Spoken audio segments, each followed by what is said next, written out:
तुमने बात की?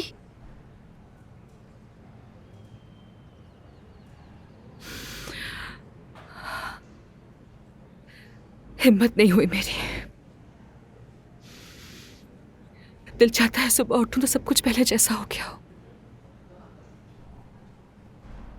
ऑक्साना को उसमें क्या नजर आया? वो नरम दिल इंसान है, हुनरमंद भी है, पैसा भी है उसके पास। क्यों पसंद नहीं आएगा उसे? ऑक्साना से ज्यादा तो नहीं होगा, वो एक बिजनेस वुमेन है। साशा हमेशा बीमार रहता है। डॉक्टर बार बार हमसे कहता है कि अपना माहौल बदले, समंदर के पास रहे। हम 3 साल से एक घर के लिए पैसे जोड़ रहे थे। कहाँ जोड़ रहे थे पैसे? वलेरा के अकाउंट में? हाँ बिल्कुल ऐसा ही है। हम मेरी तनख्वाह से घर चलाते थे।